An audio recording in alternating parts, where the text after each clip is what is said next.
No, I got it on the app. Excuse me. You also gotta have somebody on YouTube. Anybody got it? My phone's about to die, so I can't even use my shit. I think mine's is good. Somebody give me their phone, I can put it on. It's right. It's playing right now. It's live right now. Alright, The Shavian. it's loud, bro?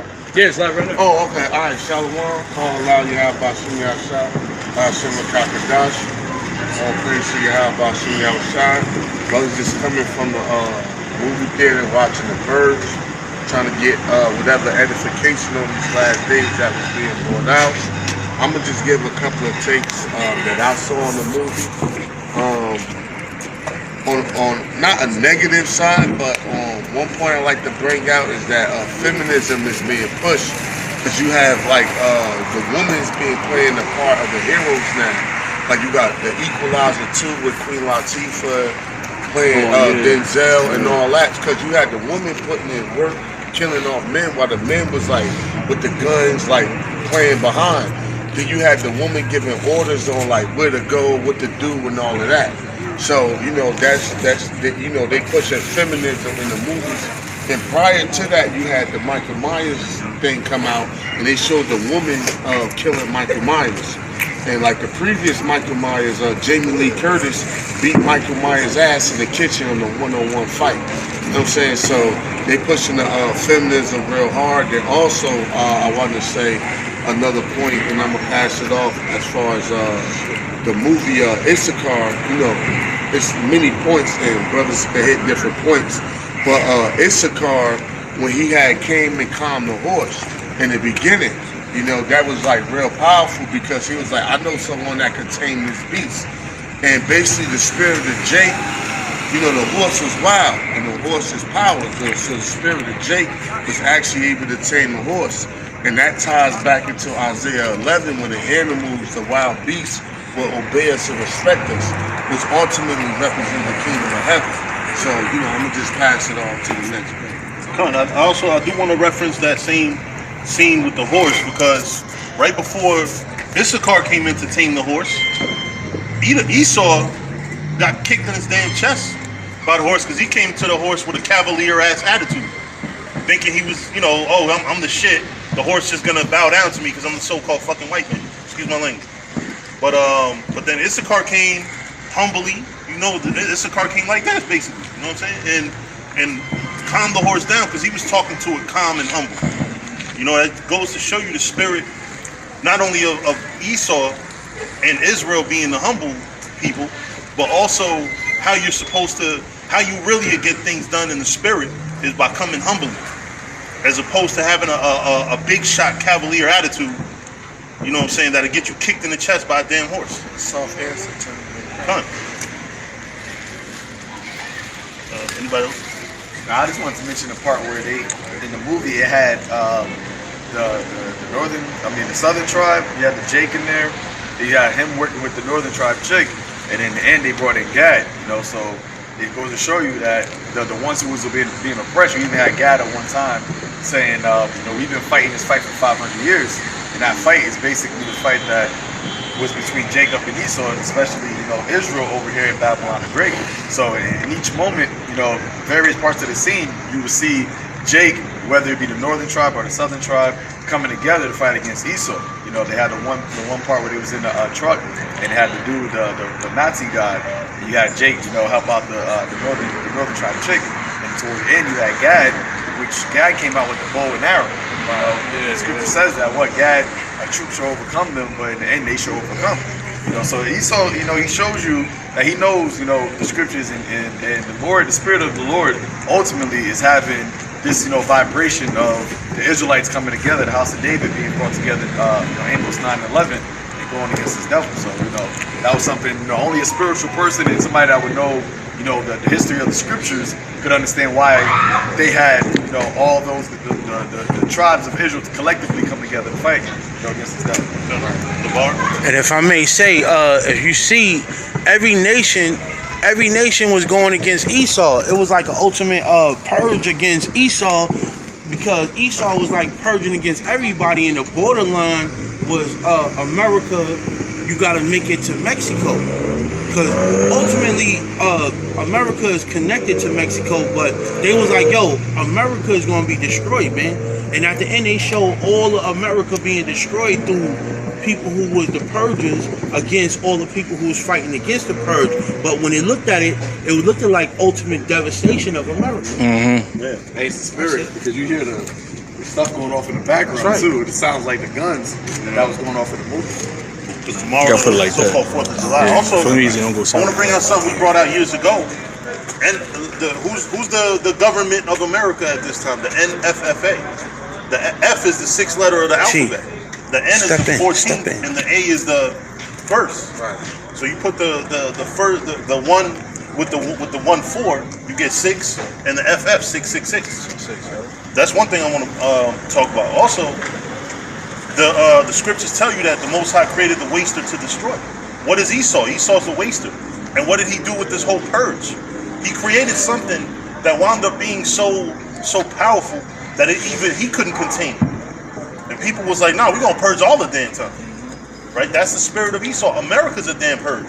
And if you really look at the governments in Central America, and the movie goes into how their governments are corrupt. Mexico is a whole big ass hood. Salvador is a big ass hood. Like Central America is basically a big hood. All the the governments don't control a damn thing over there. The cartels control everything. And the movie goes into that. And then America done got so bad that now you gotta run to the places where the cartels run the country to get some type of civilization. That's how bad it's gonna get here in Babylon.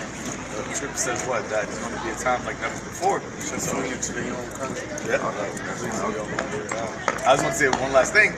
You had that one scene where they was in the back of the paddy wagon, and the guy was hearing the guns go off, and he was able to tell which sword was going off, and he was like, "That's Americans' anthem."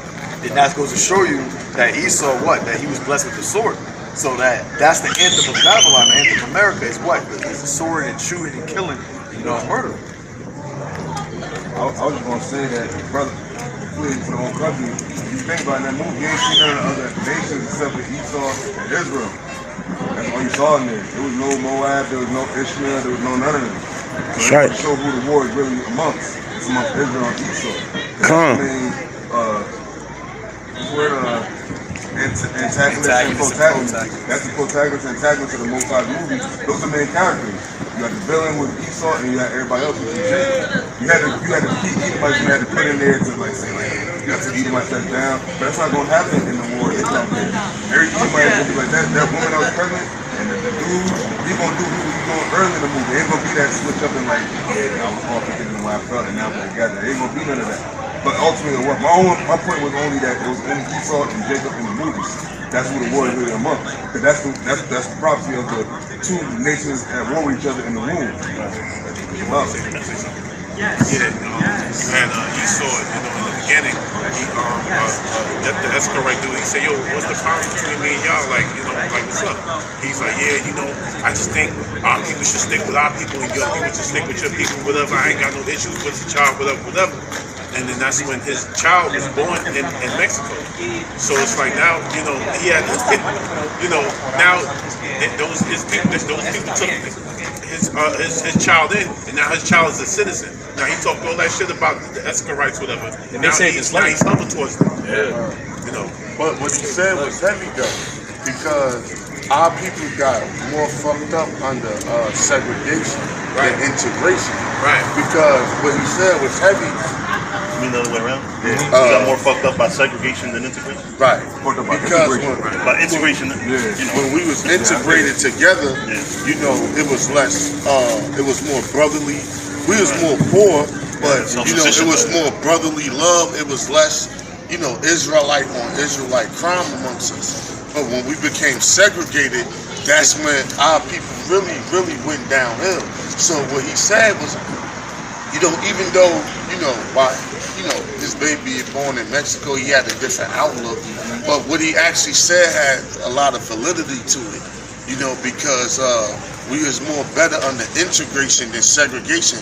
And when you know those scriptures, that's all the will of the Most High. You know, he set up all the nations and put them in their own land, after their own families, after their own tongue, and after their own languages. You know, so that was what he said was actually really biblical and held a lot of truth to it. And if you notice the political undertones of the movie, MAGA and all that, like the former Trump supporters and all of that, those was the ones that talk about cleaning up America and all that. Those are the so-called Republicans. At the end of the movie, I'm not going to give it away, but the people that rise up to fight, those are the Democrats. Because the Democrats pretty much accept anybody. The homos, the so-called blacks, for their agenda. Really biblical and held a lot of truth to it. And if you notice the political undertones of the movie, MAGA and all that, like the former Trump supporters and all of that, those was the ones that talk about cleaning up America and all that. Those are the so-called Republicans.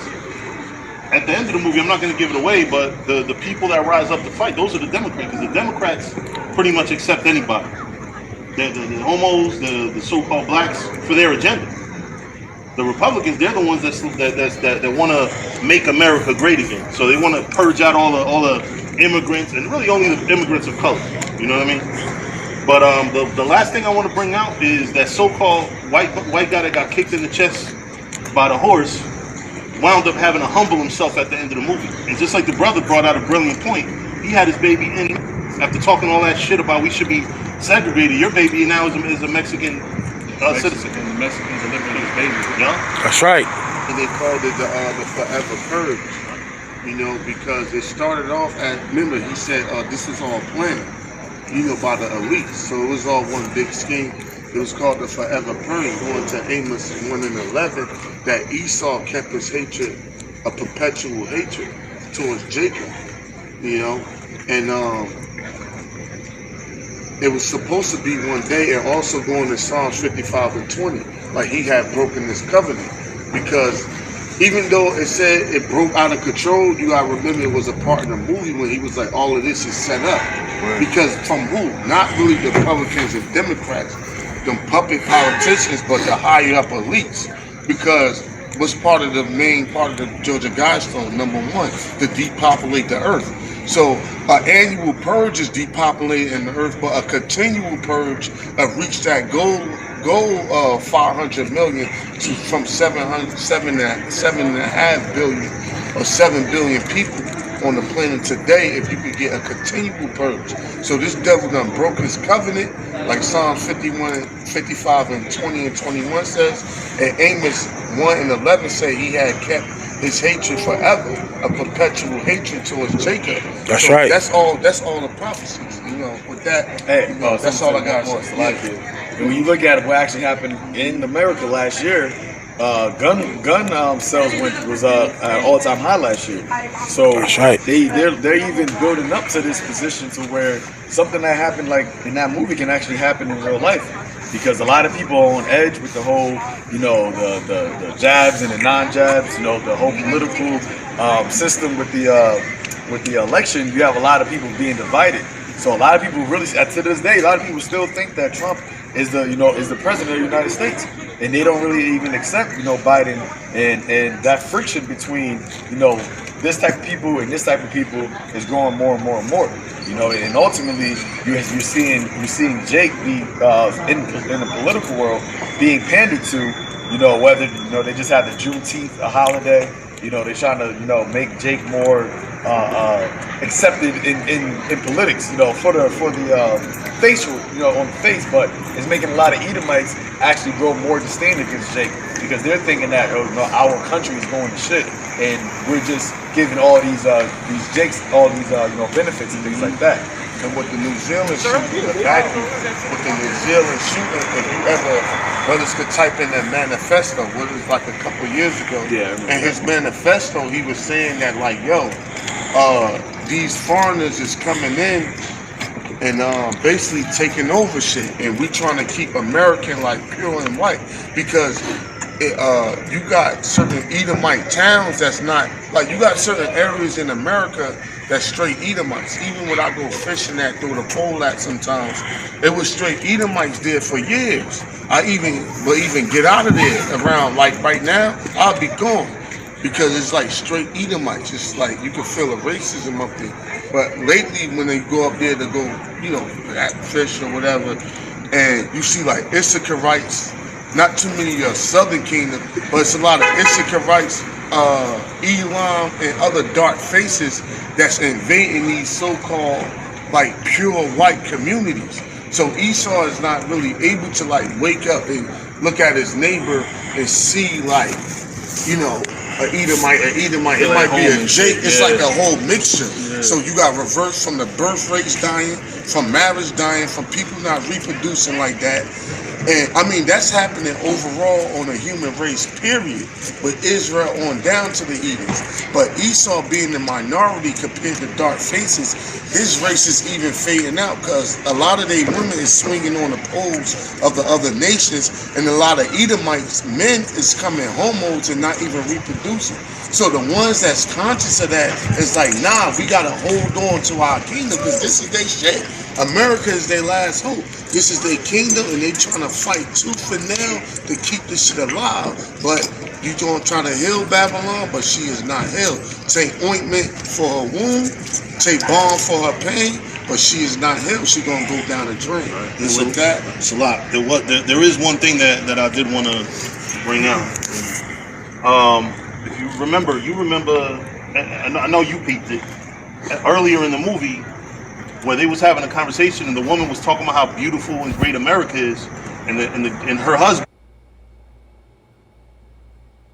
Overall on the human race, period, with Israel on down to the Edens. But Esau being the minority compared to dark faces, his race is even fading out because a lot of their women is swinging on the poles of the other nations, and a lot of Edomites men is coming homos and not even reproducing.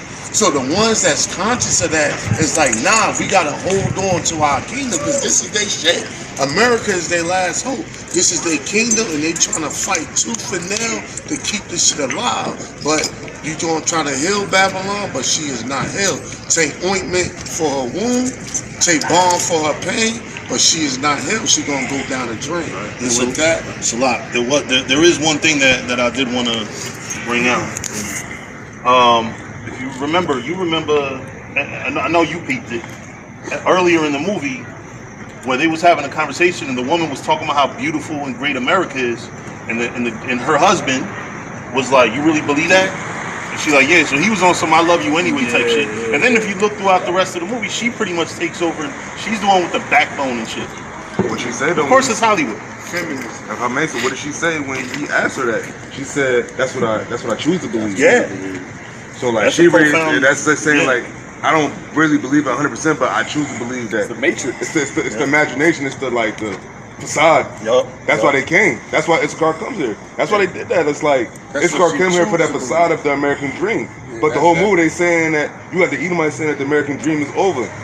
When the dude said when they got accosted by the actual antagonist, that's they basically let it be known that's what all Edomites Trump support. That's what they think.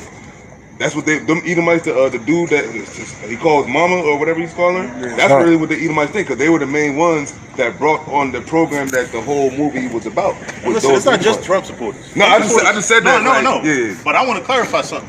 Trump supporters are just the ones saying it to your face. Right. The other ones, the Democrats, they feel that. Look at Biden. He's got more racist history than Trump do. Right. And he's the president. He's a Democrat. You know what I mean? Democrats hate Black and Latino people too. They just use you for their agenda. Right. That's why you got the AOCs and the Arab lady, Shah, whatever her last name is. That's why because they play into the agenda. They're more of all encompassing, where Republicans are more about the old America. That's all I want to say on that. Hey, if I may say, the last couple of movies that the brothers all go to see, they got a female theme to it, but guess who sits on the dragon? The harlot. And America just keep trying to bring out that she's the guardian angel to bring about America being great again, and that's why they celebrating Independence Day, because of the Statue of Liberty. The independence is the liberty to be wicked in this world. So a lot of these movies that we go and see, it's a letdown for us, because we want to see what America's downfalls actually is. But with all actuality, they always trying to bring a shining light to what America is going to be. But ultimately, they was being destroyed, and they had to flee to Mexico. But guess what? Terminator was a female theme too. The last Terminator, Dark Fate. Yep. And she didn't even hold through. All right, so y'all all gonna fall, man. America is done, and y'all keep showing it. It's like a prelude to what y'all really know is gonna happen, man. You know, that's it, man. And with that, brothers said they peace. Hey, brother, hopefully that was edifying. Just want to do a quick movie review. But we ain't do too many spoiler alerts for the brothers that do want to watch it. It is a decent movie. I wouldn't say it's because you do got those movies where you be mad that you went or you spent your money. I wouldn't say that it's worthless or it's not worth going to check out. Or if you even use a Fire Stick or an Amazon and just do an in-house thing, it is worth watching, especially if you're in the spirit. You can extract different things from it, especially from the times we living in. We're going to leave it like that. All praise to Yahweh, Shem Yahweh Shah.